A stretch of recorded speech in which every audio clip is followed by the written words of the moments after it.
I know I'm the bride. Meron pa dito upuan sa harap, oh. Yung ano. Tapos sa likod, meron pa sa...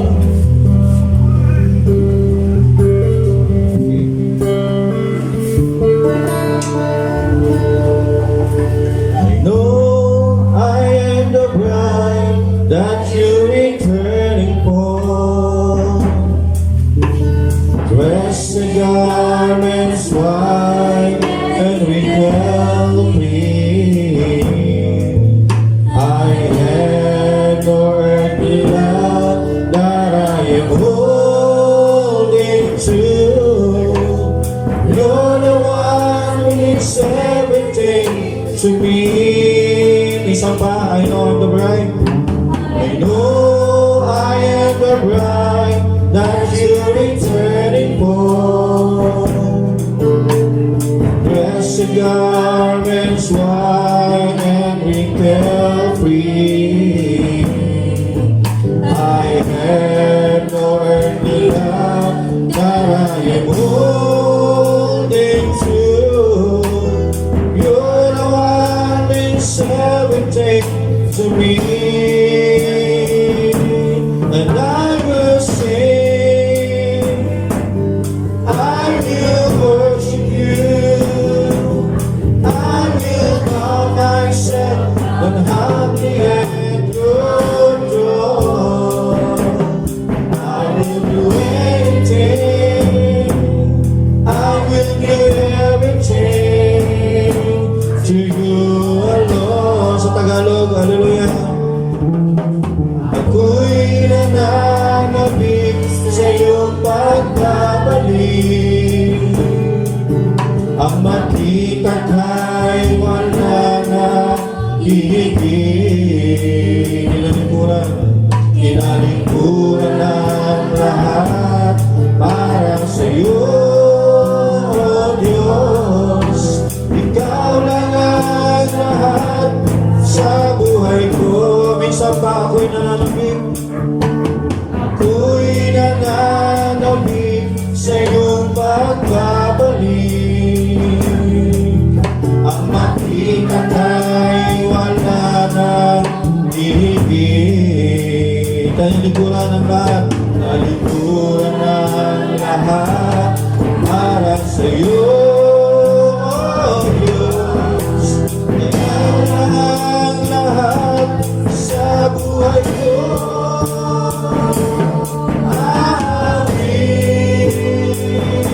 Magpupuri sa'yo, magpapakumbaba sa harap ng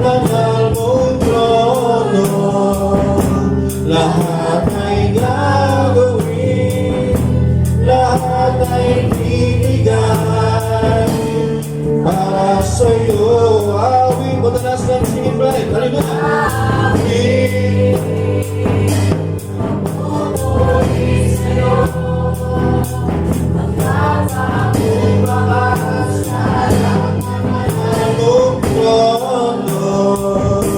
lahat ay gagawin, lahat ay bibigay para sa'yo. I know I'm the bride, hallelujah. I know I am the bride that you're returning for. Sing it right, hallelujah. Blessing Lord is my every every. I am worthy of that I hold in you.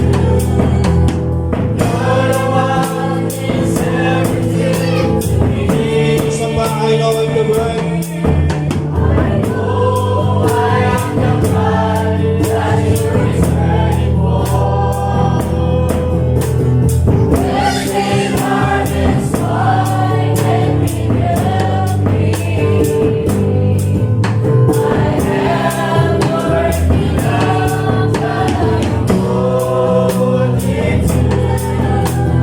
You're the one is everything to me. I will sing.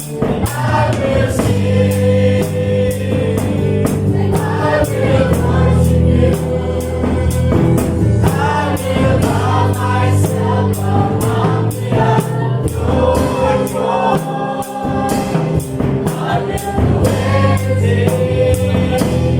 I will give everything. The last time I will sing, I know that I will sing again. I will sing, I will worship you. I will bow myself humbly at your throne. I will do everything. I will give Everything to you alone. For the last time, hallelujah. I will sing, I will worship you. I will bow myself humbly at your throne. I will do anything.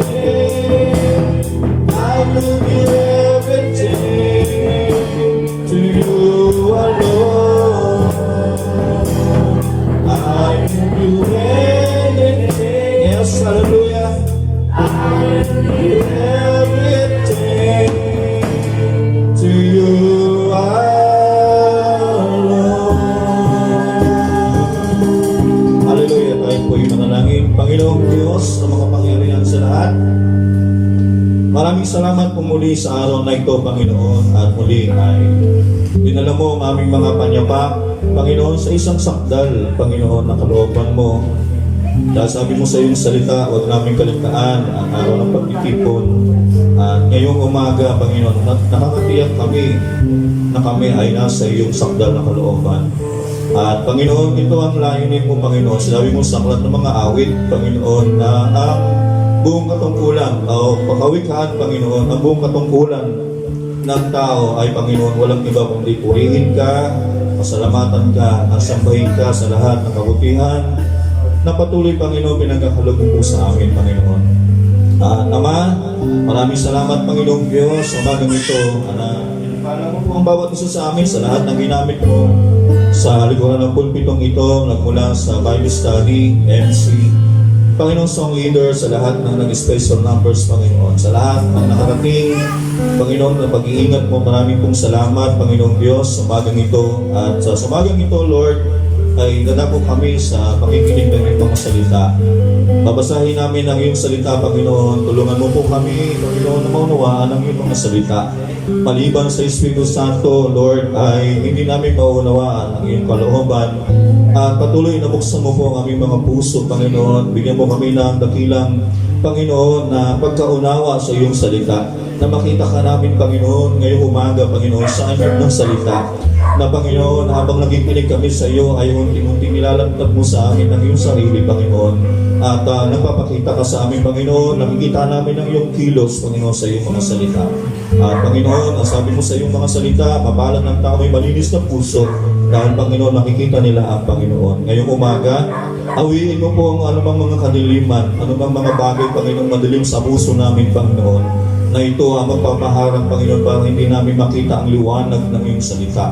Nung sinabi mo sa Genesis, let there be light, Panginoon, at ngayon sumikat na ang liwanag sa aming panahon, at minsan hindi namin makita ang liwanag na iyon dahil, Panginoon, sa kadiliman, Panginoon, na nasa aming mga puso. Pero, Panginoon, ngayong umaga ay hawiin mo ang mga kadiliman ito, Panginoon, upang, Lord, makita namin ang liwanag ng iyong mga salita na nais mo pong ipangusap ngayong umaga. At sa habang nangungusap ka, Panginoon, sa likod ng pulpito, ikaw ang gumawa ng mga dakilang mga bagay, Panginoon. Ikaw ang gumawa ng dakilang great atmosphere sa aming kalagitnaan.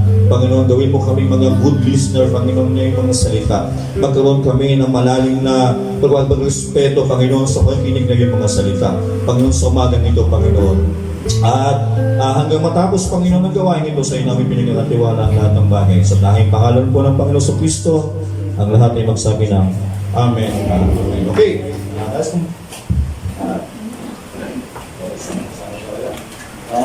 Luke chapter, basa muna tayo ng aklat ng Luke sa Tagalog. 14 verse 16, sabi niya, katapat, sinasabi niya sa kanyang may isang naganda ng isang malaking pighapunan at marami siyang inanyayahan. At sa paghapon, at sa panahon ng paghapon ay sinugo niya ang kanyang alipin upang sabihin sa mga inanyayahan, pagsipag ito kayo sapagkat ang lahat ang mga bagay ay nahanda na. At silang lahat ay parang iisa ay nangagsimulang nangagdahilanan. Sa kanya sinabi na muna, bumili ako ng isang bukid at kailangan kong umalis at tingnan at pinamanig ko sa iyo na magpaumanhinan mo ako. At sinabi ng iba, bumili ako ng 5 magkatuwang na bakang lalaki at paparoon ako upang sila isubukin. Pinamanig ko sa iyo na pagpaumanhinan mo ako. 20, at sinabi ng iba, bago akong kasal at kaya hindi ako makakaparoon. Okay, at dumating ang alipin at sininsay ang mga bagay na ito sa kanyang Panginoon nang magkagayoy sa galit ng pulot ng sambayanan. Yan ay sinabi sa kanyang alipin, pumaroon kang madali sa mga lansangan, sa mga daamang kipot ng bayan at dalhin mo rito ang mga dukha at ang mga pingkaw at mga bulag at mga pilay. At sinabi ng alipin, Panginoon, nagawa na ang ipinagutos mo at gayon may maluwag pa. At sinabi ng Panginoon sa alipin, pumaroon ka sa mga daan at sa mga bakuran at pilitin mo silang magsipasok upang mapuno ang aking bahay. Sapagkat sinabi ko sa inyo na alinman sa mga taong inanyayahan ay hindi makakatikim ng aking hapunan. So ito po ang mga salita ng Panginoon. Tayo po maraya naman ako po. So, ang topic natin sa umagang ito ay ilang beses ko na rin napapangarap noon pa, before pa, no? Nakapang panahon na rin. Kaya lang kasi may mga bago din tayo mga kapatiran na ngayon na minsan kailangan mo balikan ng mga dating may pangaral mo para makita nila yung kung ano talaga yung mensahe na dumating sa ating mga kapatid. So dito ay nais ko itong pamagatan na dapat ba ang buhay mo sa Ebanghelyo? No? Okay. Balik tayo doon doon sa parable siguro. Ayan, basahin ko lang ulit. Sa 14, so ito ay isang parable, no? Sabi nga ng Panginoon, kapag sinabi mong talinghaga, earthly story but heavenly meaning. So ito ay literal na kwento sa mundo. Kasi yung talinghaga dito, mayroong isang tao na yung anak niya ay nagsapit ng malaking hapunan. Sabihin hapunan ito at merong invitation na ipinamigay, no, doon sa at alam natin itong paanyaya nito sa spiritual ay siyempre merong darating talaga sa uling panahon na magkakaroon ng marriage supper of the Lamb. No, may paanyaya din ng Panginoon. Kaya nga ang pangangaral ng Ebanghelyo, ito ay isang paanyaya. ng Panginoon. Kasi meron siyang pinangako kung sa literal, merong literal na kainan na, masarap kasi pakiramdam yung alam niyo na ba yung naimbitahan kayo sa isang salo-salo at nanyayahan kayo at alam niyo imbitado kayo at pumunta kayo, upo kayo sa isang upuan, masarap yung pakiramdam ninyo, di ba? Kaysa doon sa hindi ka nanyayahan pero doon ka, hindi mo alam kung ano yung parang hindi mo alam, sasabihin mo parang, di ba? Sasabihin mo, hindi naman ako imbitahan, no? Tapos parang nahihiya ka pag nandun ka. Pero kapag ikaw pinanyayahan ka at meron kang invitation, di ba? Ay masarap na mupo ka sa isang mesa kasi na makakasalo mo yung nagdadaos ng naghanda ng malaking hapunan at kasama ka doon, di ba? Walang silid na pagkasiyahan na maglalagay sa iyong puso, mga kapatid. So sa literal yun. Siyempre sa spiritual, di ba? Pagdating ng panahon ng Panginoon Kristo, sabi dito ay hindi ito isang literal na hapunan, mga kapatid. Darating ang panahon na isang araw ay makakasama natin ang Panginoong Kristo, di ba? Na nagkakaroon tayo ng pagsasalo-salo sa salita ng Panginoon. At sa araw na yun, kapag ikaw ay nandoon, di ba, gaano magandakila din yung mararamdaman mo kasi isa ka sa mga nakasama. Di ba? At merong panyaya ang Panginoon sa iyo. So, pasok muna tayo sa parable, mga kapatid. Di ba? Sabi dito, tatapos, sinabi niya sa kanya, ang Panginoong Kristo ay nangungusap na may isang talinhaga. Sabi niya, may isang naghanda na isang dakilang hapunan, ang malaking hapunan, at marami siyang inangayahan. No? At sa panahon na maghapon ay sinugo niya ang kanyang mga alipin. Dito sa talinhaga, siyempre itong taong ito, sa parabolic na sinasabi ng Panginoon, ay may isang tao na naghanda ng hapunan, malaking salo-salo, at nagkaroon siya ng paanyaya. No? Sabi niya, inutusan niya yung kanyang mga alipin. Sa talinhaga, ang tawag dito yung mga alipin. Pero pagdating sa spiritual, pag sinabing alipin, yan ay propeta. Diba? Kaya nga, ginamit si Moses, ginamit si Elijah, ginamit si Ezekiel. Yan ay tawag ng Panginoon, yan ay alipin. Yan ay prophet of God. Okay? Mga propeta yan. Kaya nga, sinabi nila Moses, o sabi Elijah, Ezekiel, ipangaral mo ang mabuting balita. Di ba? Kasi nga, paanyaya ng Panginoon yun. Isang araw, ay magkakaroon ng isang madalang na hapunan. Ay pagsasalo-salo ng mga taong naniwala at sumama doon sa alipin na binigyan niya ng paanyaya na pumunta kayo pag nakinig kayo sa alipin. Diba? Mga sama kayo doon sa paanyaya. Sabi niya upang sabihin sa mga inanyayahan, magsiparito kayo sapagkat ang lahat ng mga bagay ay nahanda na. Okay. So sabi kung iliteral mo muna dito sa isang literal, nananawagan o mga kababayan, no? Ang aking tinatawag dito, ang aking Panginoon ay magkakaroon siya ng isang malaking hapunan at mamayang gabi, ay 7 ng gabi, ay pumunta kayo, di ba? At maraming pagkain, o di ba? Lahat ng bagay ay nahihanda na. At uli, ngayon ay nakaluto na lahat ng pagkain. O di ba? Ibig sabihin, sabi niya, nahanda na lahat. At sabi niya, at silang lahat na parang isa ay nagpasimulang mga dahilanan. So, ito problema. Diba? So, wala ka nang gagawin. Kakain ka lang doon pag nandun ka. Pero ang sabi ng Bible sa talinhaga, pero ito mga taong ito na sinabihan niya, na pinanyayahan niya nung una, ay nagsimula doon magdahilan. Sabi nung iba, sa kanya ay sinabi nung una, sinasabi ng ibang tao, bumili ako ng isang bukid, at kailangan ako umalis at tignan at pinamamanay ko sa iyo na pagpaumalinan mo ako. Hindi naman mahabang panahon ang hinihingi. Di ba? Nung tao na nagpapanyaya na magkakaroon salon-salo, siguro isang gabi lang yan eh. Di ba? Pero hindi niya napagbigyan. Pero sabi niya, ang reason niya, di ba? Ang tao minsan madalas may mga kadahilanan.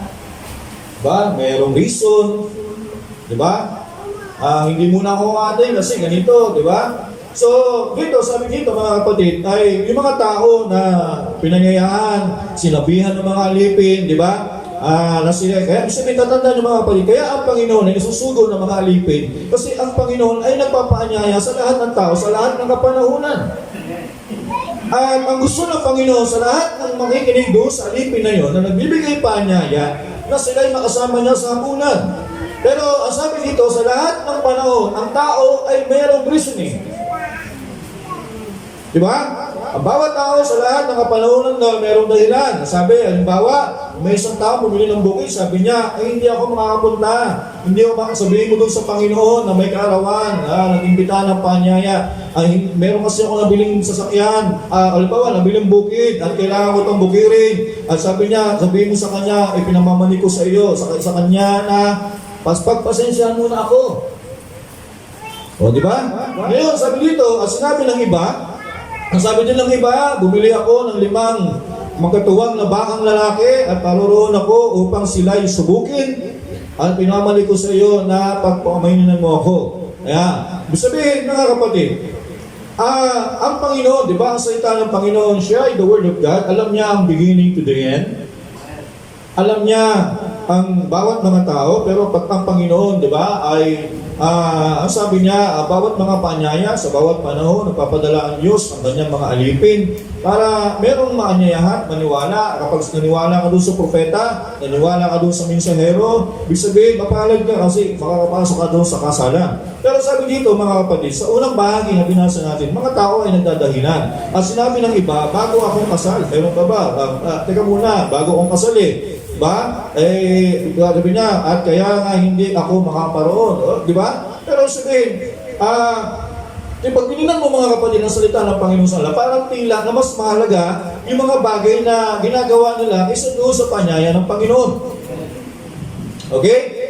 Ngayon, sa pangalawang bahagi, mga kapatid. So, yun yung unang bahagi.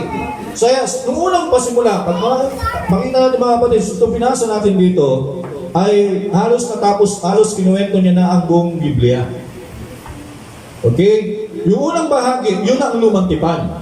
Nung panahon ng lumang tipan, ang Panginoon ay lagi nagpapadala ng propeta sa iba't ibang panahon. Di ba? Kaya sabi sa Hebrew chapter 1, verse 1, ang Diyos ay nagsasalita nung unang panahon sa iba't ibang panahon sa pamamagitan ng mga propeta.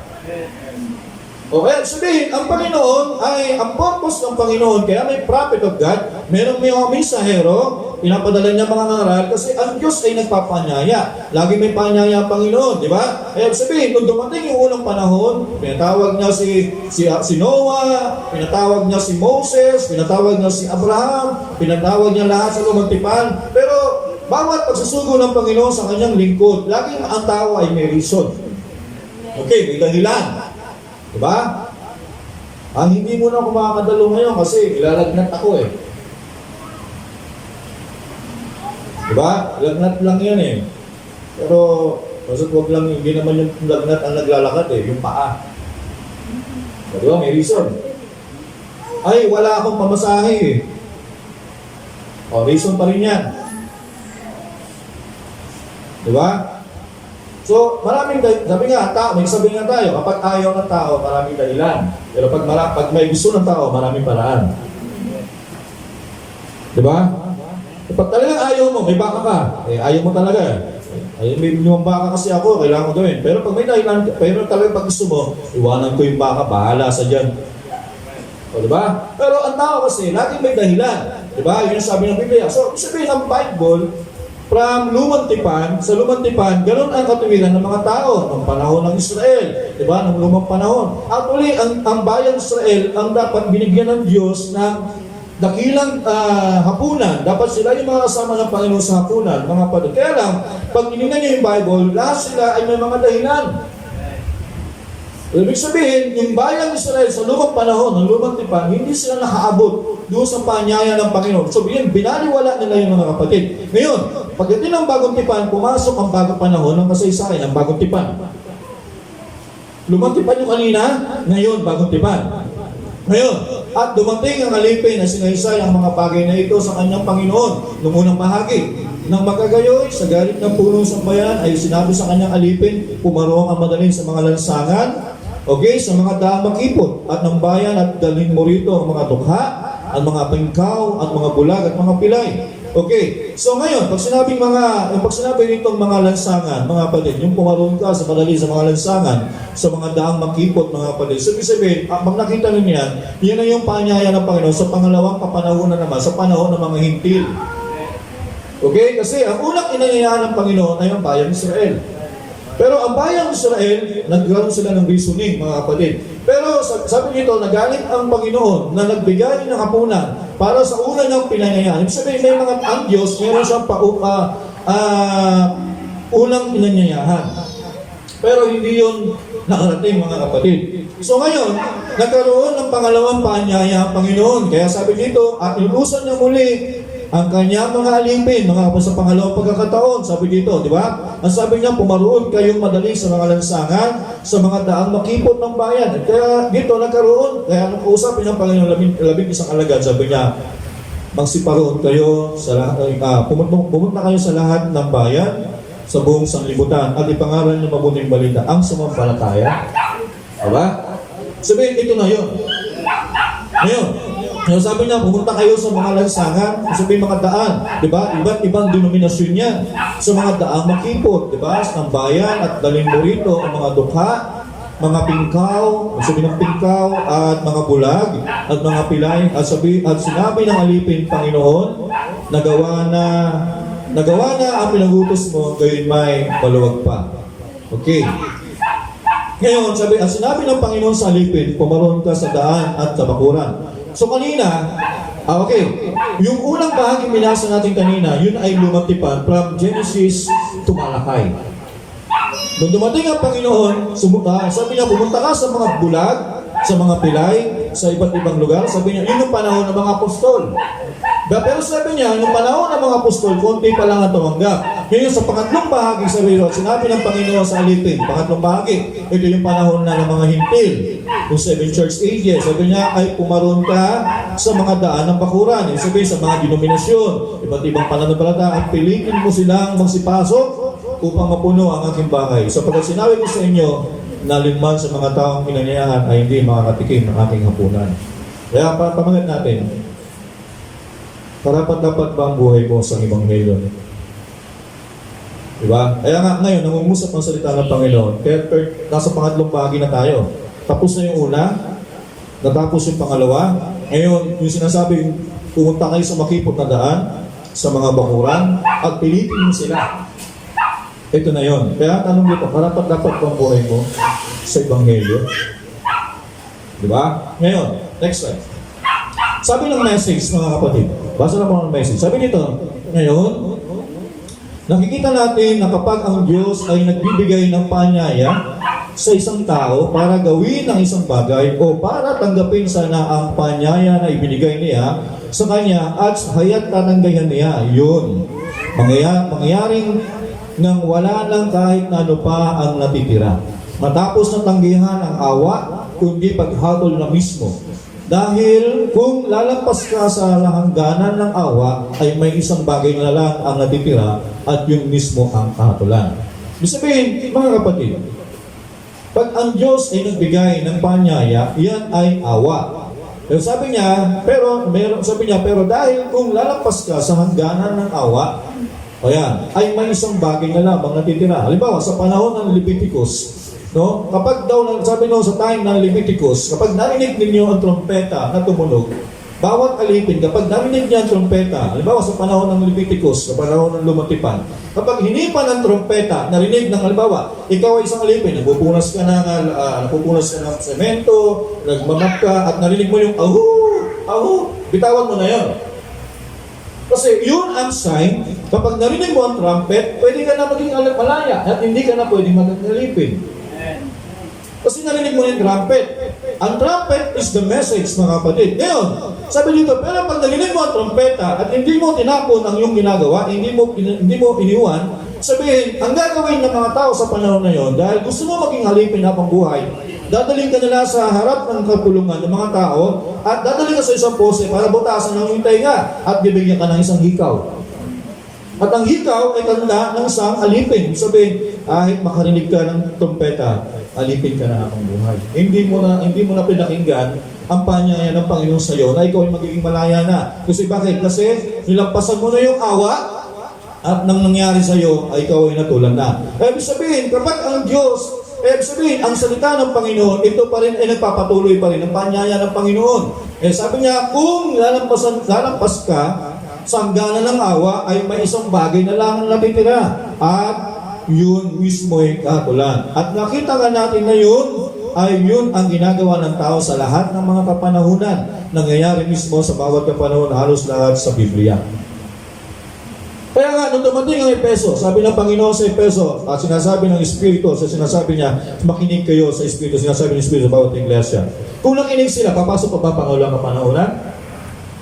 Pagkatapos sa pangulang kapanahunan, maraming tao hindi nakinig. Sabi niya, ang may pakinig ay makinig. So sinasabi ng Espiritu Santo, pumasok ang pangatlong kapanahunan. Hanggang pang-7. Kasi nga sabi mga kapatid, ang Diyos ay laging may paanyaya. Pero sabi nga, sa bawat panahon, kung paano sa panahon, ang unang kapanahunan, ang tao ay laging may reason. Diba? Okay, next slide tayo, sis. Okay. Ngayon, sabi dito, ngayon, kung ang Israel lamang, ang dalawang, sabi niya, ang bayang Israel, kasi sila talaga yung unang inanyayahan ng Panginoon para makasalo niya sa kanyang banal na hapunan, sa kanyang hapunan. Hindi ito literal na kain ng mga kapatid, ha? Baka inisip niyo, hapunan, kainan niya. 3 years na marriage supper of the Lamb. Hindi po yung kainan tayo sa loob ng 3 taon. Diba? Maraming mangyayari sa loob ng 3 taon. Siyempre, yung hapunan lang na makita makasama mo ang Panginoon sa pagkainan, na makita mo, ay ba, wala nang sukat kalagyan tagalakan yun, mga kapatid. Pero sabi dito, pero ang bayang Israel ang unang inanyayahan ng Panginoon. Sabi dito ni Brother Branham, ngayon, kung ang Israel lamang ay 2,000 taon na ang nakararaan, ay nagawa sana nilang tanggapin ang panyayang yon na ibinigay sa kanila, di sana ganito ang kalagayan nila ngayon. Ngayon, ang original talagang inanyayahan ng Panginoon ay ang bayang Israel. Pero tinanggihan ang bayang Israel. Ay sabi ng Panginoon, pumunta kayo sa mga lansangan, pumunta kayo sa mga bayan, sipilitin nyo sila, pumunta yan saan. Kaya ang mensahe ng Panginoon ay napunta ito sa mga himpil. Diba? Sabi niya, 2,000 taon ang nakararaan, tinanggihan ng Israel ang panyaya na mapunta sa paghapon ng kasalan. Kaya sabihin ng Israel, hindi sila nakapasok sa marriage supper of the Lamb. Diba? Ang 144,000 na tawag yan ay halip at tagapaglingkod. Diba? Merong asawa, merong hari, merong reyna, at merong tagapaglingkod sa hari sa reyna. Iyan ay ang bayang Israel.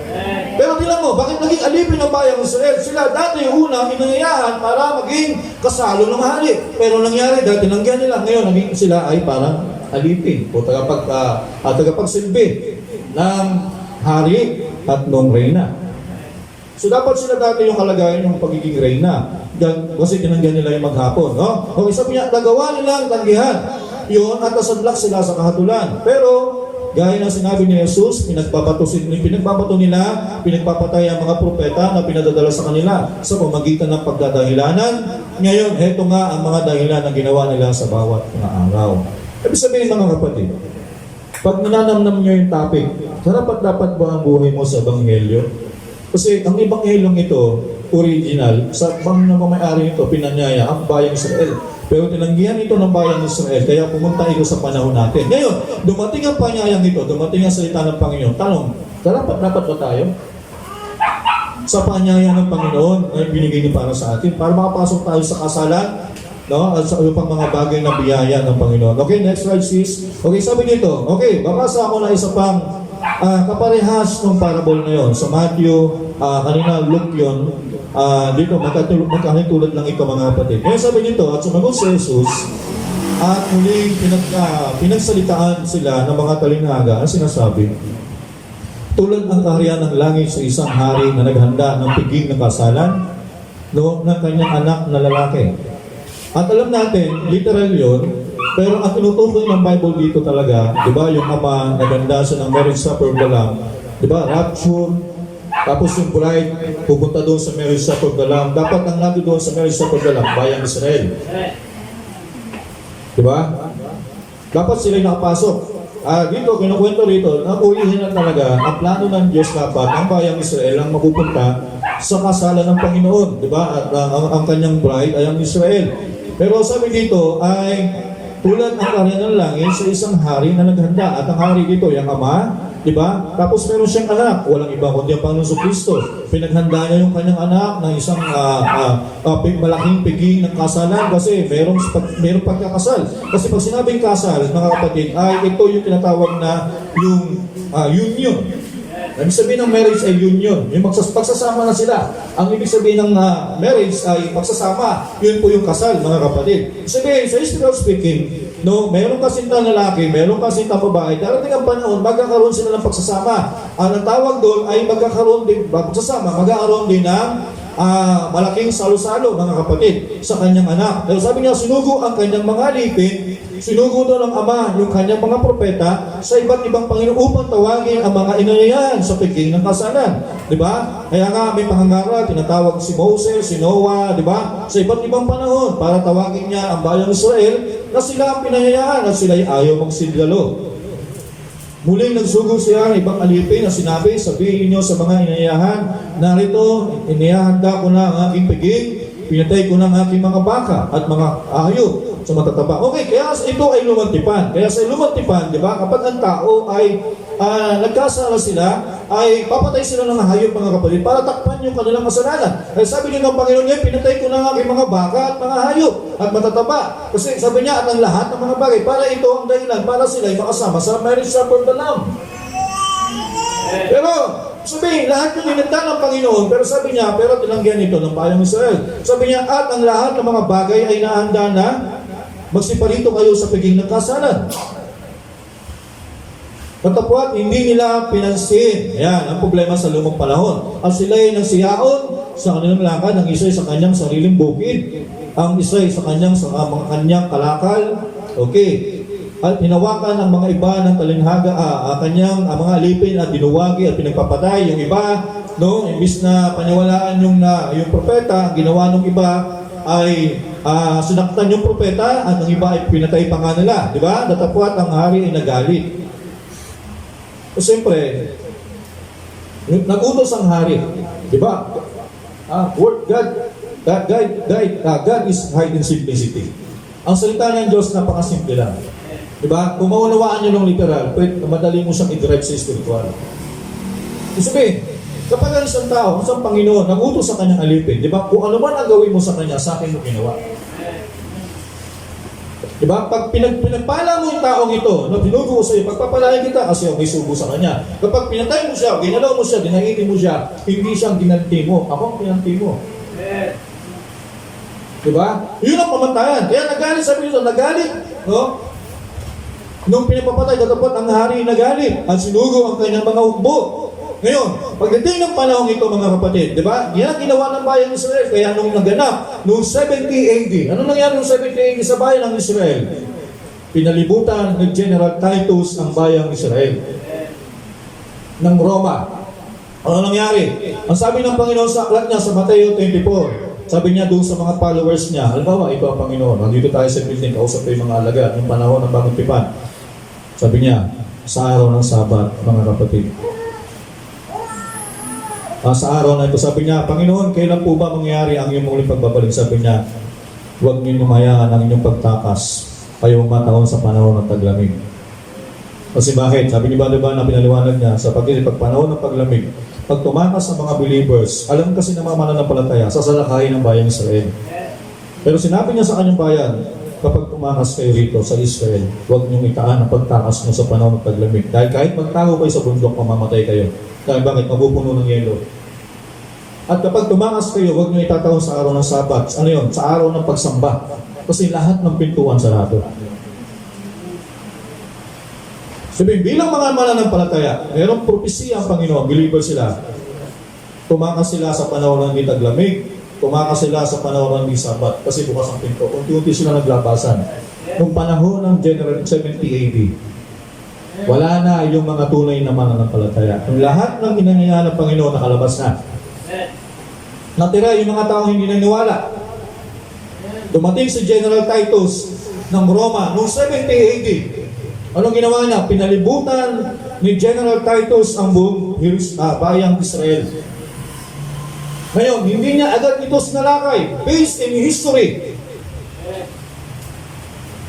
Nakulong sila doon.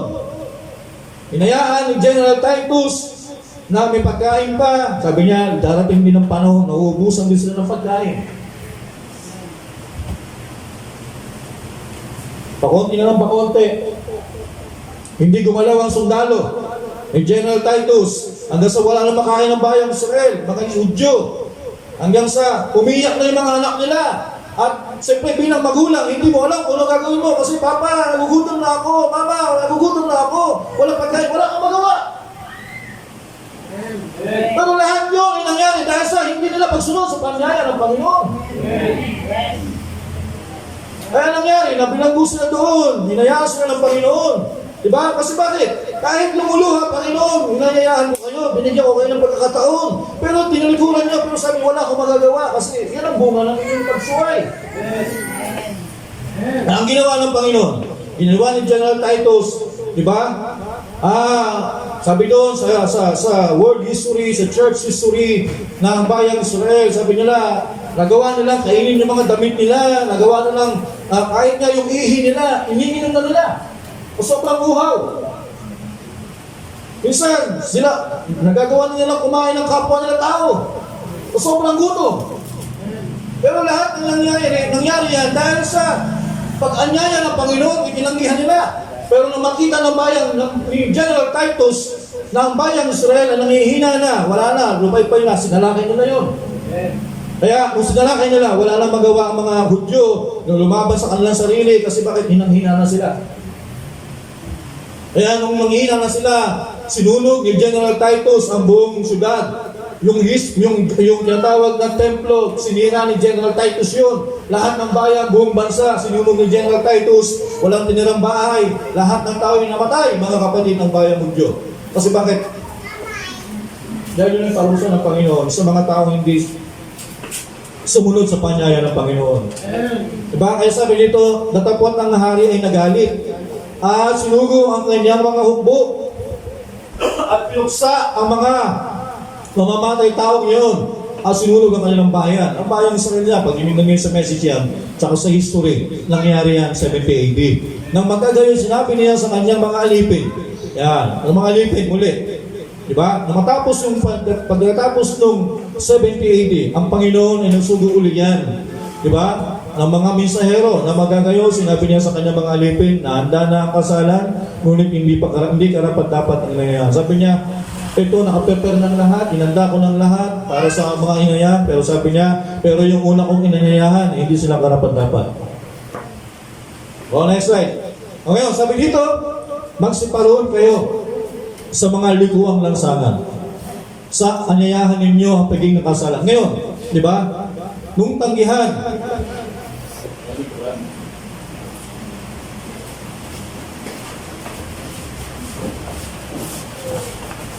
nung tanggihan ng bayang Israel ang mensahe ng Panginoon, ng panyaya, ano nangyayari?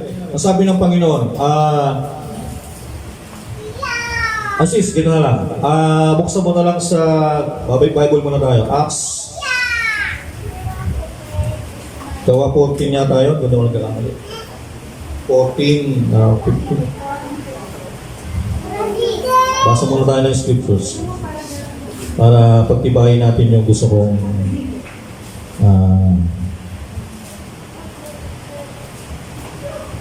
Acts 15.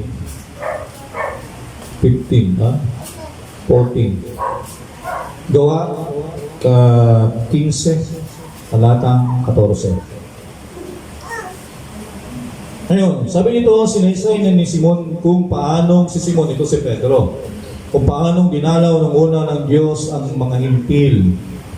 Sabi niya, upang kumuha sa kanila ng isang bayan sa kanyang pangalan. At dito, nasa sang-ayon ang mga salita ng mga propeta gaya ng nasusulat. Pagkatapos ng mga bagay na ito, sabihin, pagkatapos na yung huling kapanahonan ng manghintil, pagtawag ng Panginoon, ako'y babalik. At muli kong itatayo ang tabernakulo ni David. Kasi nawasak at nabagsak. At muli kung itatayo ang mga sira sa kanya, at ito yung aking itatayo. Upang hanapin ang nalabi sa mga tao ng Panginoon at ang lahat ng mga hintil na tinawag sa aking pangalan, sabi ng Panginoon, na nagpakilala ng lahat ng mga bagay simula ng una. Okay, balik tayo sa natin. Okay, yung sinabi natin, una, panyaya ng Panginoon ay para sa bayang Israel. Pero nung tanggihan ng bayang Israel, ang sinabi ng Panginoon, diba, na yamang inyo tinanggihan. Meron pa sis na isang pantalata. Itong talata yung verse. Okay, Acts chapter 13 verse 44.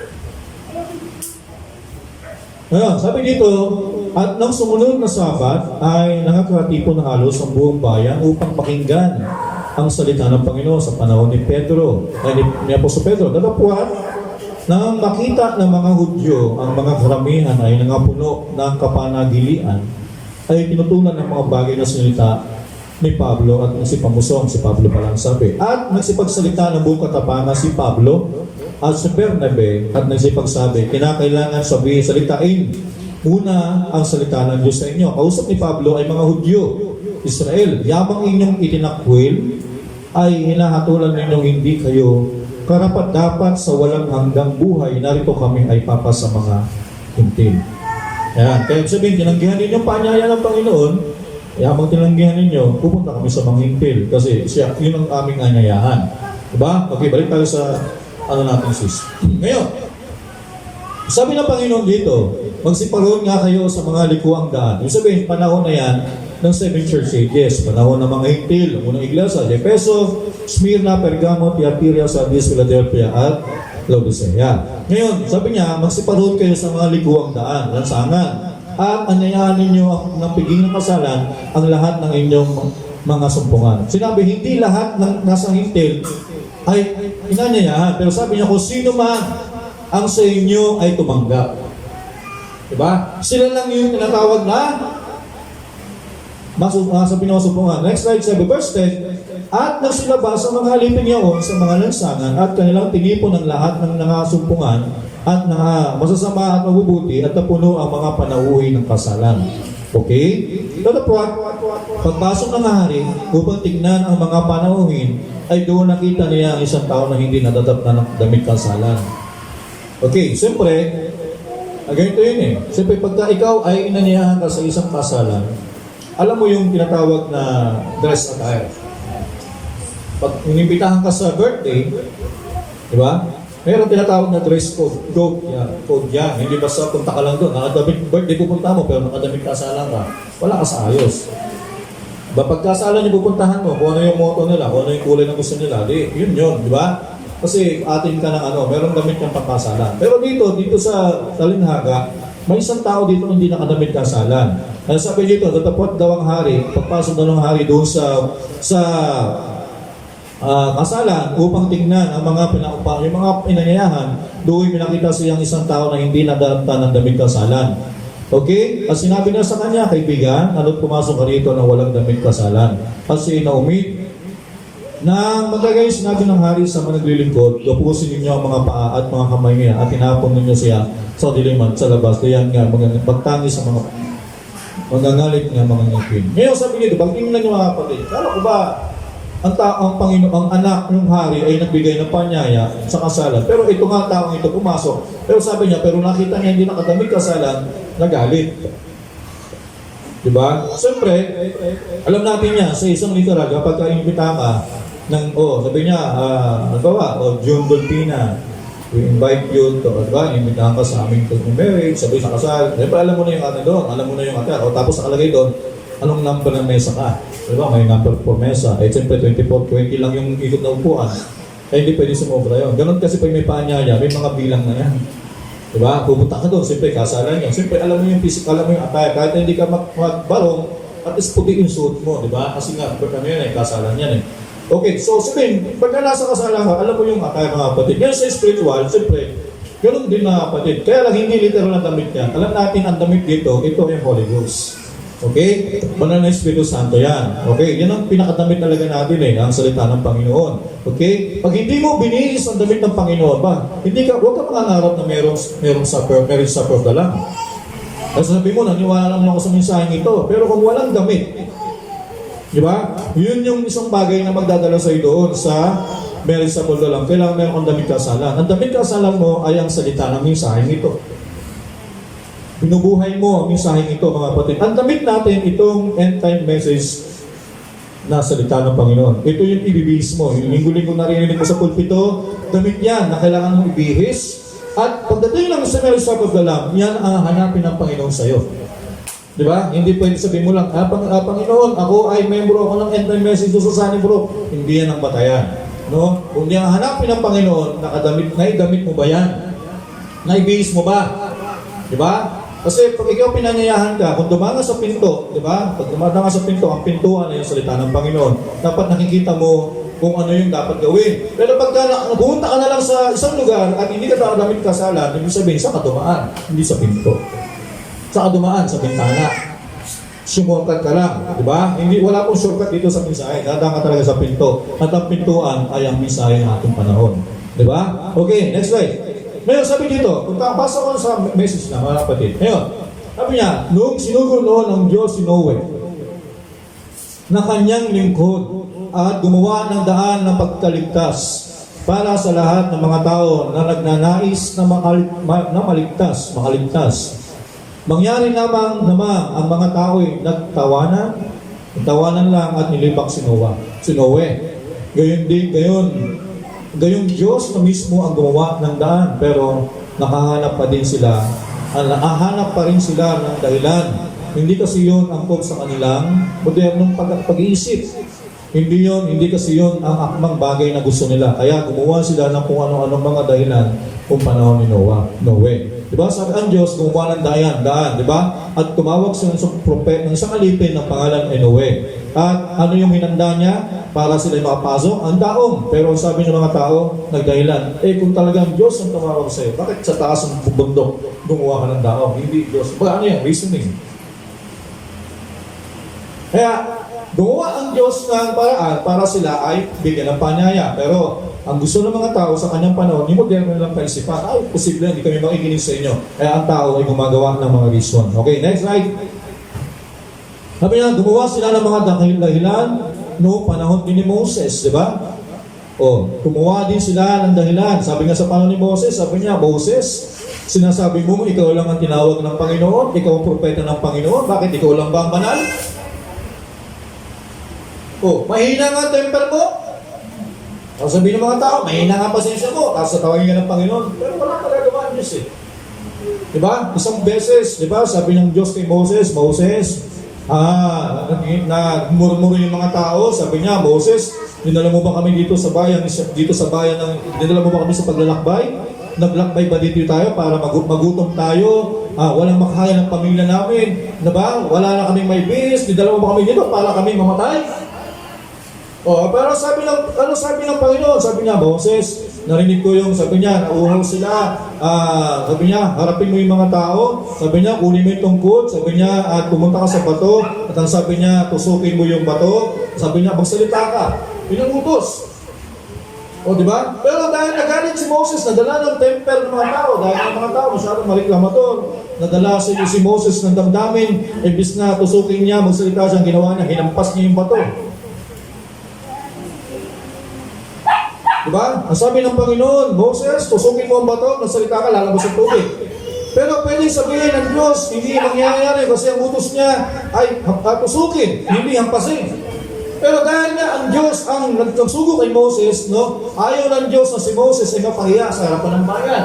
Kahit nagkamali si Moses, pinabayaan ng Diyos na mangyari kung ano sinasalita ng Moses. Pero pagkatapos nun, diba? Sabi natin, kinausap ng Diyos si Moses, dahil sa ginawa mo yun, ang sabi ko sa iyo, itusok mo lang ang pero dahil sinuway mo, sabi niya, hindi ka na makakatawid sa lupang pangako. Hanggang dito ka na lang. Diba? Pero sinasabi ng mga tao, Moses, ikaw lang ba ang banal? Sinasabi natin, nagdadahilan sila. Pero totoo talaga nun, ayaw nila sumunod sa Panginoong Diyos. Diba? Sabi niya, gumawa din sila ng dahilan sa panahon ni Elias. Diba? Anong ginawa ng panahon ni Elias? Nagkaroon ng tinatawag na paligsahan. Diba? Yung bayang Israel, sumasamba na sila sa mga Diyos-Diyosan. Ngayon, sabi ni Elijah, sige, hinahabol mo kayo. Kung sino ang tunay na Diyos. Diba? At nakita natin yung kwento, mga kapatid, nangyari noon. Pero sabihin, gumagawa pa sila ng dahilan. Sabi niya, gumawa sila ng mga dahilan noong panahon ni Kristo. Hindi pa rin nila tinanggap. Nagpadala ang Diyos ng anak niya, kanyang bugtong na anak, pero hindi pa rin nila nakilala. Sabi niya, maski ngayon. Sabi niya, kahit daw ngayon, maski ngayon, ay gumagawa sila ng mga dahilan sa panahong ito. Ngayon, ito siya na direkta nakipag-usap sa Israel doon sa mga naroon inaya sa piging, sa akin, na aking mismong ilalapat sa panahon na ito ngayon, sa mga araw na ito, sa iglesia na sila man ay inanyayaan din na magpunta sa piging. Kaya sa bawat kapanahunan, sabi nga, ang Diyos sa bawat kapanahunan, sa unang iglesia na padala ng mensahero, si Pablo, para ang tao sa panahon ni Pablo ay anyayaan, pinatawag ng Diyos si Iranyo, para sa panahon na bubuhay si Iranyo, sa panahon ng mga tao, ay panyayahan din sila. Naging sa panahon ito, may mensahe ang Panginoon para lahat ng tao na bubuhay din sa panahon natin ay may panyayahan din ng Panginoon. Sa pamagitan ng mensahe nito, mga kapatid. Diba? Kaya ang Diyos ay tumatawag ng panyaya sa iba't ibang panahon. Pero sabi niya, pero sa bawat panahon, ang tao ay nagdadahilan pa rin. Sabi niya, sa panyayahan, magpunta sa pagiging ng ayaw nila, at sa espiritual na pagiging na yun ang Panginoon, at ayaw nila paunlakan yun. Hindi nila gusto pumuntahan. May iba kasi silang bagay na pinagkakabalahan kung ano-ano ang mahanap nilang dahilan. Okay. Sabi ni Brother Branham, ngayon ang problema dito sa panahon natin, kaya nga sabi ng Bible sa pagpinasa ng Laodicea, at hindi niya nalalaman. Nasa bulag, dukha. Alam niyo ba, ang pinakakalunos-lunos sa bawat kapanahonan, ang pinakakalunos-lunos ng kapanahonan na nangyari sa 7 church ages, ang panahon ng Laodicea. Dahil ang tao dito ay hindi niya daw nalalaman na wala na sa kalooban ng Panginoon. Mas maganda pa yung sa panahon na hindi Pablo, pag wala ka sa, alam mo agad na wala ka sa kalooban ng Panginoon. Pero dito sa mensahe, nasa loob ka ng mensahe, kasi sabi dito, ang panahon ito ng Laodicea ay ang panahon natin na ang mayaman.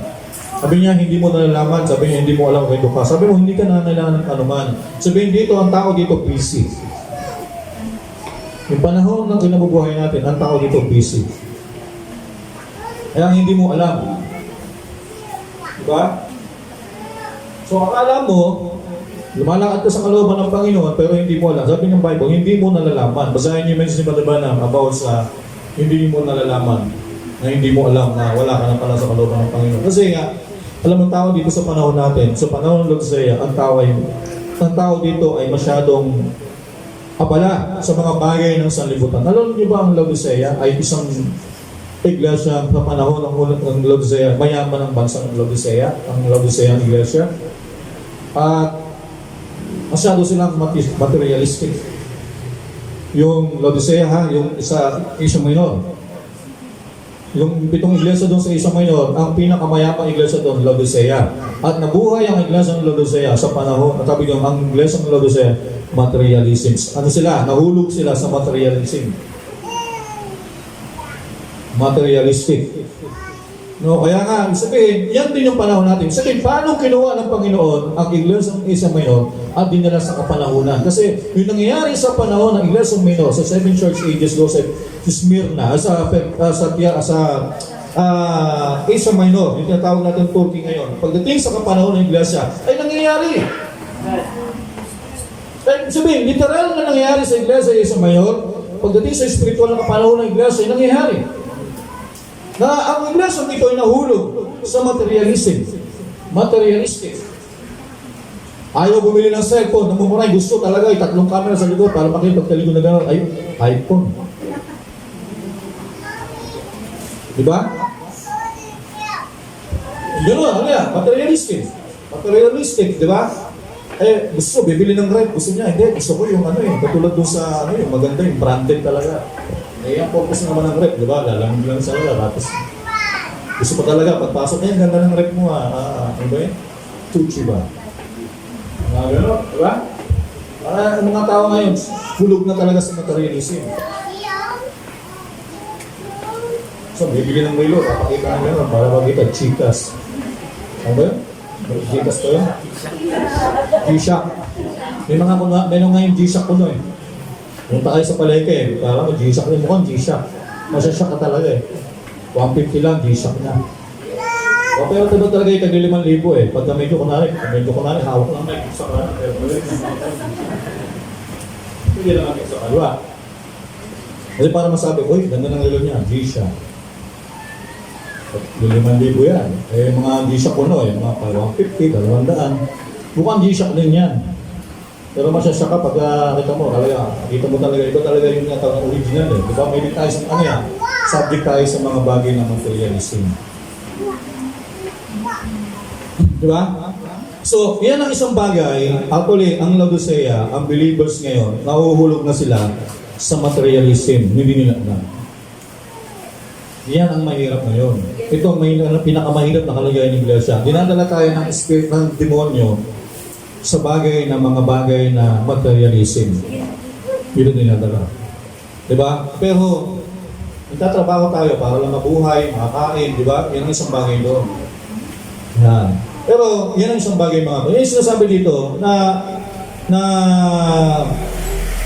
sabihin sa panahon natin, subject na tayo ng mga bagay na hindi natin nalalaman. Okay, next slide tayo sis. Kaya sabi dito, ngayon, kung nagawa lang sana ng grasya, ngayon, sa panahon, sabi ni Brother Bana, kung nagawa daw sana ng Russia, ng bansang Russia, nang tanggapin yung Pentecostal na pagpapapala, 75 taon na ang nakararaan. Pinangalan ni Brother Bana ito, kung daw nagkakamali, 1963, 1965. Pero sabi niya, kung tinanggap ng 75 taon, sabihin, panahon ito ng Pentecostal, noong ang Espiritu Santo ay bumaba doon sa Russia, hindi sana sila komunista ngayon. Kasi baka tinanggihan nga nila. Sabi ni Brother Branham, kung tinanggap sana ng Russia ang revival noong panahon ng makalipas ba 70 taon, panahon ng Pentecostal, sabi dito, sana hindi sila naging communism. Kaya sabi, naging communism sila dahil bakit tinanggihan nila ang panyaya? Kaya naging komunista ang bayang Russia. Kaya sabi dito, ngayon, 75 taon na nakararaan, nagkaroon sila ng dakilang revival sa Russia. Dumating sa kalagitnaan nila ang Diyos. At nagkaroon sila ng malalaking revival hanggang doon sa Siberia. No? At ano mismo ang ginawa nila? Tinanggihan nila ito. Ngayon, ang bansa na yon ay napunta sa kawalan. At yung mga iglesia doon ay hindi na sila pwedeng maging iglesia maliban na may pahintulot at tiyak na ahantong sila sa paghatol. Ano pat napadpad sila sa matinding pagliligalig ng komunismo na ipagbili sa Diablo. Sabi ni Brother Branham, kung tinanggap sana ng grasya ang revival na dumating sa kanila, hindi sana sila ngayon komunismo.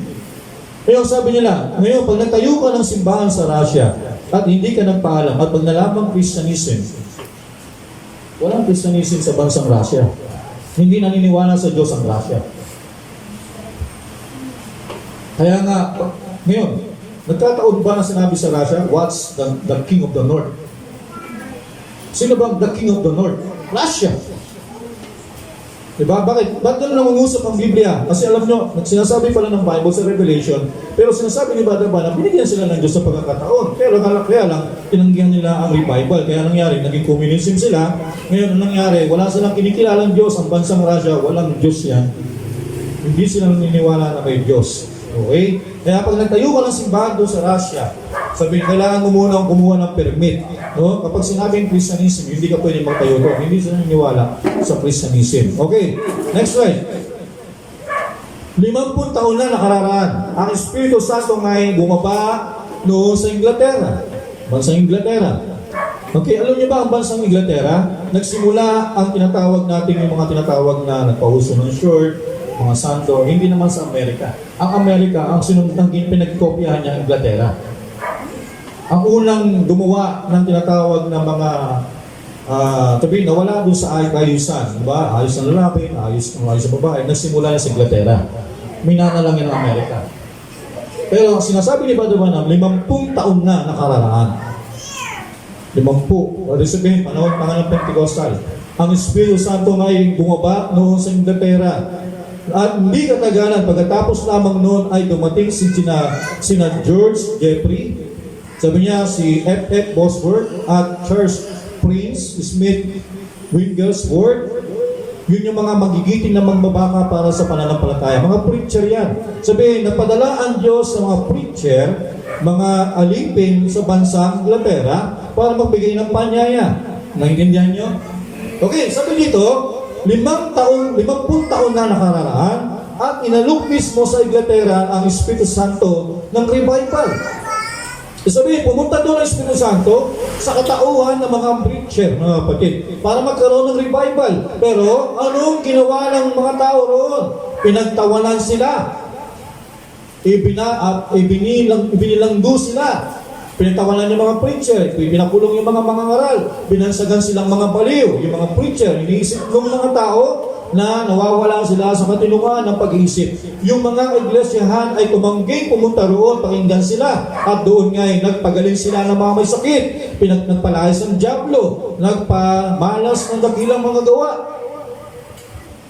At dahil sa Inglaterra ay bilang isang bansa ay tumanggi sa Ebanghelyo, ang kanyang mga kasalanan ay nalantad sa buong mundo. Wala na ngang mas grabe pa sa kanya sa anumang bansa na may ganap at namalikod. Maski iba pang mga Roma, Pransya, kaysa sa Inglaterra, siya ang ina ng apostasya. Kahit na doon sa mismong sinapini, marami pa magigiting na kalalakihan ng nangaral sa high market. Ayan nga sina Church at Pini at si Wesley, si John Wesley. Sabi niya, marami pa sa kanila. Sabi niya sa kabila doon, tinanggan pa rin nila mga bagay na to. Okay, next slide. Okay, actually, pag binasa niyo ang Inglaterra, mga kapatid, doon sa kanilang simula yung tinatawag na, hindi sa Amerika nagsimula yung mga damit na mahalay. Nagsimula yan sa Inglaterra. Ngayon, minana ng Amerika. Pero ang pinaka-reason doon, bakit nagawa ng Inglaterra yun? Sabi niyo ba na sa pagtanggi ng Inglaterra sa bansa ng revival. Kaya sabi, pag tinanggihan mo ang mensahe, siyempre, ang ibang espiritu papasok. Diba? Kaya naging ganun ang Inglaterra. Ngayon, sa bansang Amerika, ang Amerika, 15 taon na nakararaan. Noon, ang dakilang revival ng pagpapagaling ay tumaygay-gay mula noong Pentecostes. Noong magsimula ito sa bansa, nagkaroon mismo ng mga pag-revival sa Kapitolyo, sa Washington DC. May mga presidente, mga vice-presidente, kilalang mga tao, mga gobernador, maraming dakilang mga bagay na nangyayari. May mga gobernador, mga kalalakihan na sigpagaling, katulad na lang ni Congreso Apso. Sabi niya na baldado na 66 na taon na, at sa kanila noon ay nagawa pa rin nilang ibaling sa kabila ang kanilang mga mukha at sabihin na wala raw yun. Ayan, nangyari sa mismo sa pinakaharapan nila, pero tinanggihan pa rin nila ito. Okay. Sabi niya ngayon, okay, balik mo na muna dun sis. Ngayon, dumating din sa America ang revival, kaya nga tinawag dito sa Revelation, pangalawang hayop na umahon sa lupa. Kasi nga bakit? Naging tuso na siya. Dahil nga bakit naging gano'n, siya yung tinatawag doon sa Revelation 13, yung tinatawag bagawa ng Mark of the Beast. Mga kapatid, nanginis ng larawan, para buong mundo ay, bakit mga kapatid ginawa niya? Kasi alam niyo bakit mga kapatid? Dahil sa pagtangging ng bayang Amerika, sa Ebanghelyo ng revival, ang nangyari mo, tinanggihan mo yung salita ng Panginoon, ibang espiritu pumasok. Kaya tinawag sila ngayon namumuna ngayon, ang Amerika. Dati, iba yan, di ba? Pero ngayon, naging ano na sila, iba na yung naging ng Amerika. Kasi, bakit sa pagtanggi nila sa bayan, sa revival na dumating sa kanilang panahon. Okay? Next slide. Okay, ilan na lang ito mga kapatid. Sabi niya, ngayon, huwag kayong makipagtalo. Kita nyo? Init ng ulo, lang kasi ang idudulot ng init ng ulo. Ayan, malalaman nyo na lang na pinipigatin nyo ang Espiritu Santo na lumayo mula dito. Dahil nakipagtalo pa kayo, kaya tatalilis na palayo ang Espiritu Santo sa mga pakpak nito. Init ng ulo lang kasi ang idudulot ng ulo. Sabi niyo ba na huwag tayo makipagtalo, di ba? Okay, next slide. At ang pag-ibig ay idudulot ang pag-ibig. Kayo po'y mapuno nawa ng pag-ibig. Sinabi ni Jesus, dito makikilala ng lahat ng mga tao na kayo'y aking mga alagad kung kayo'y may pag-ibig para sa isa't isa. Yan nga ang bunga ng Espiritu Santo, pag-ibig. At alam niyo ba na kayo'y mumunting mga manilighari? Sabi ni Padre Baram, hindi niyo ba alam kayo ay little creator din? Sabi niya, kayo mismo. Alam niyo ba yan? Siya nga.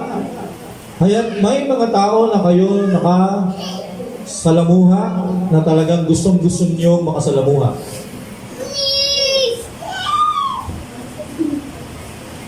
Okay. Sabi dito, alam niyo ba na kayo ay mga maliliit na Diyos na pwede kayong lumikha, mag-create? Sabi niya dito, mga kapatid, Sabi niya, haya't may mga tao kayo na nakakasalamuha na talagang gustong-gusto nyo makasama. Sabi niya, bilang kayo manilikha, bilang kayo Kristiyano, alam niyo ba, alam ko na meron kayong tao gustong-gusto nyo kasama. Meron kayong gustong kasama. May mga tao din kayong ayaw nyo kasama. Oh. Kaya sabi ni Bada Banang, di nyo alam kung bakit. Yung bang tipo ng mga tao na talagang maibigin. Nakakita na po ba kayo ng ganoon? Amen. Sabi ng mga tao, talagang mabait na doon nga, gustong-gusto niya silang makasama. Yun, sila po'y may kakayahan na gumawa ng ganoong pakiramdam sa paligid. Kasi, nasabi niya ba, may mga tao na ayaw mong kasama. Kasi, may mga tao naman gusto mong kasama. Kasi, sa tuwing kasama ko na lang yan, wala nang mangyayari, puro na lang iyakan, puro na lang kalungkutan. May mga tao na mga kasama, parang hanggang ang pakiramdam mo, lahat ng bagay na naayos. Kasi, ganun, diba? Ganun yung sinasabi dito mga kapatid. Na may mga sabi niya sa pamagitan mismo ng buhay na pinamumuhay nila sa paraan ng pagsasalita nila sa pakikipag-usap nila. Okay, next slide. Sabi niya, tapos mayroon ding ilan sa tuwina gusto niyong iwas-iwasan sila. Palagi kasing gusto nila pag-usapan ng kung anong bagay na masama at pagkukwentuhan kung sino.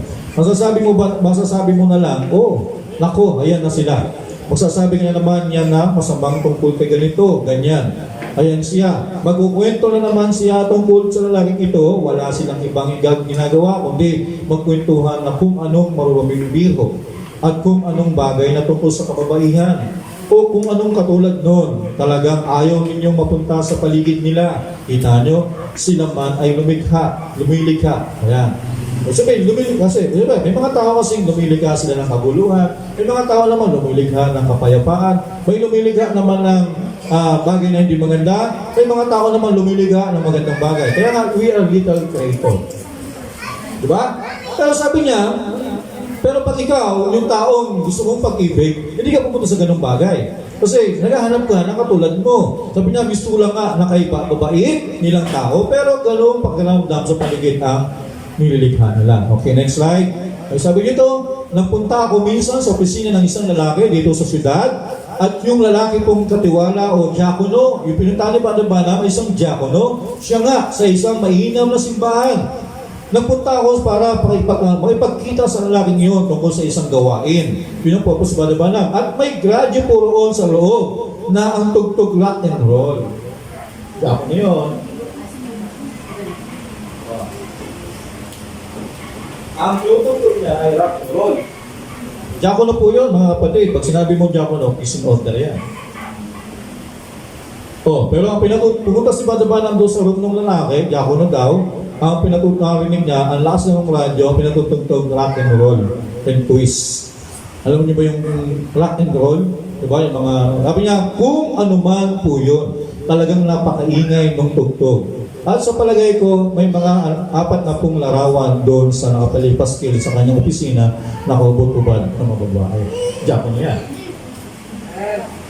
Kaya ibig sabihin, kung ano yung nasa paligid mo, yun ang napapakita kung sino ka.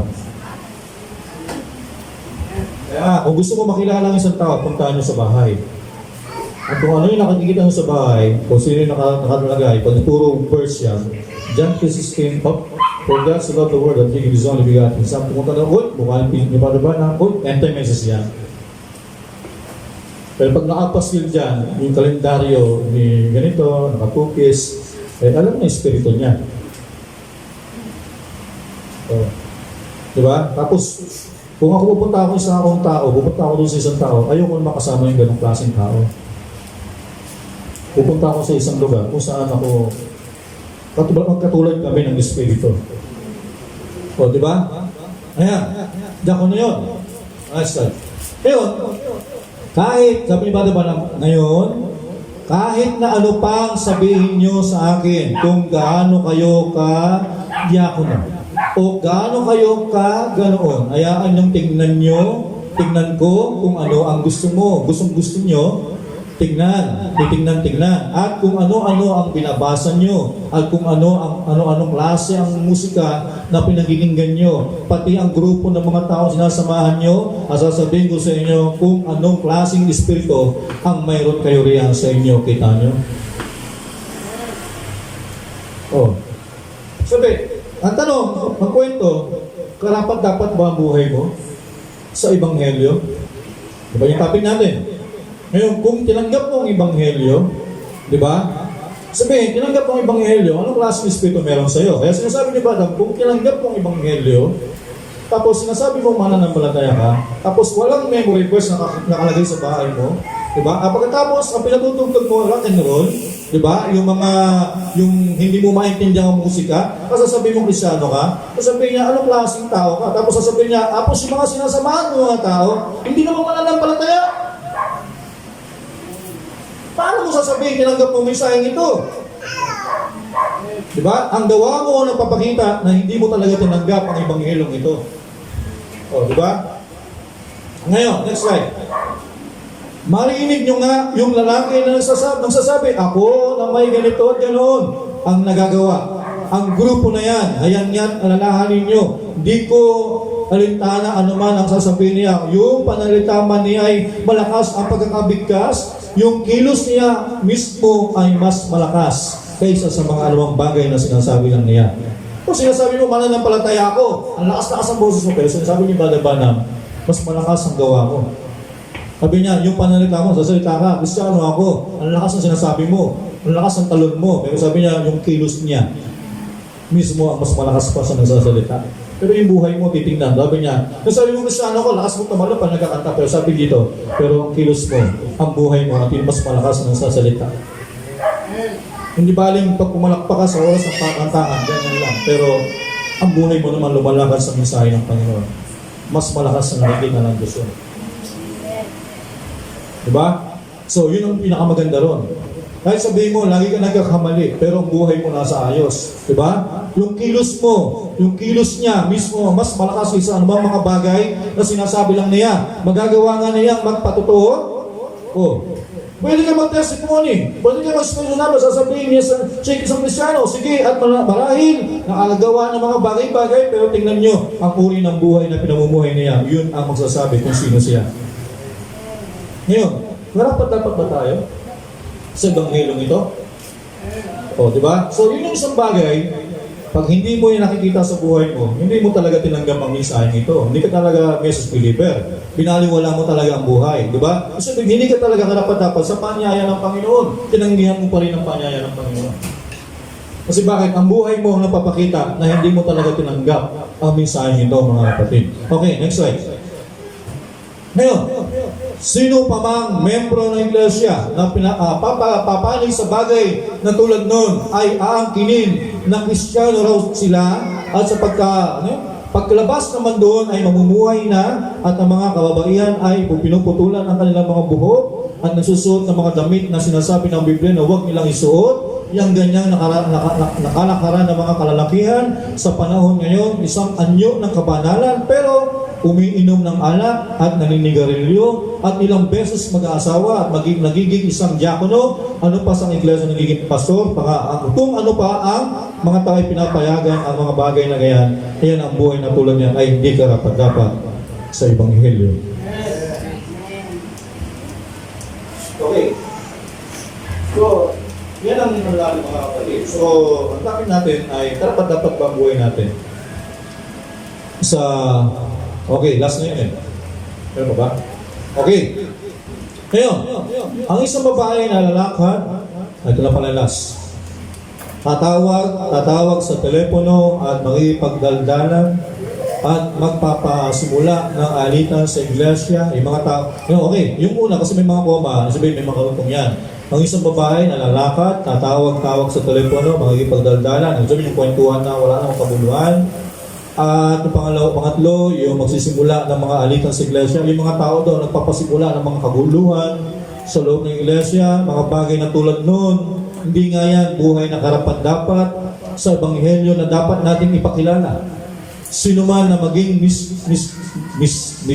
siya ng paghawat-watak sa iglesia, at magsisimula ng alitan sa pagitan ng mga tao at mga bagay na tulad noon ay hindi karapat-dapat sa ebanghelyo na ipinapangaral natin. Ganoon yung mismo. Isa itong anyo ng kabanalan, tinanggihan ang kapangyarihan nito. Ang kapangyarihan ng Diyos na dapat sana'y maglalayo sa inyo mula sa ganito. So, yan. So, napakarami itong mga bagay, mga kapatid, para masabi natin kung karapat-dapat ba tayo ang buhay natin sa ebanghelyo ng ating Panginoon. So, yan. Marami na tayong napakinggan, marami na tayong narinig mga kapatid no, sa tungkol sa bagay na ito na about sa karapat-dapat ba tayo ang buhay natin sa ebanghelyo. Karapat-dapat ba tayo sa mensaheng ito? Siyempre, hindi lang ito dapat pakikinggan, dapat ito ay papanguhay. Kung believer ka, nanggap mo mensaheng ito, dapat yung mga bagay na binanggit kanina, no, ay dapat maiwasan yun. Kasi pag namumuhay ka pa rin sa ganon, hindi talaga totally tinatanggap ng ebanghelyo. Hindi ka karapat-dapat sa mensaheng ito. No? Kung karapat-dapat ka, dapat iiwasan mo yung mga bagay na yun. Sabi ni Brother Branham, kung isa kang Kristiyano at makikita yung sa bahay mo ay may mga malalaswang mga nakatupis na babae, papakita no, hindi Espiritu Santo ang nasa bahay mo, kundi Espiritu ng kaway. Diba? So, yun, mga bagay na hindi ka karapat-dapat. At yun yung mga bagay. Maraming mga bagay at yung mga taong nabubuhay sa mga material ng bagay, hindi yan isang bagay na karapat-dapat tayo sa buhay nito, mga kapatid. Kailangan natin mga bagay dito, pero sinasabi ko, ay ang pinakamahalaga. Iba kasi yung pinaka-importante, di ba? Kailangan importante, pagkain, di ba? Damit, inumin, di ba? Mga pag-aaral ng mga bata, pero yung mga luho lang na hindi naman tayo, ang tawag yan, materialism. So, hindi tayo dapat dyan mga kapatid. Okay? Kaya, doon muna tayo sa mga next talaga natin. Huwag na muna tayo pumunta doon sa mga bagay na additional na lang. So, mahalaga kung ano yung kailangan natin. No, kasi, lagi natin ingatan na dapat maging karapat-dapat tayo ang buhay natin sa ebanghelyo ng Panginoon. Kasi kung talagang tinanggap natin ang ebanghelyo, no, ay dapat pagpakita yun sa buhay natin na talagang lubusan tinanggap natin mga kapatid. Mensahe natin Panginoon. So, ang ganyan lang yung ating topic sa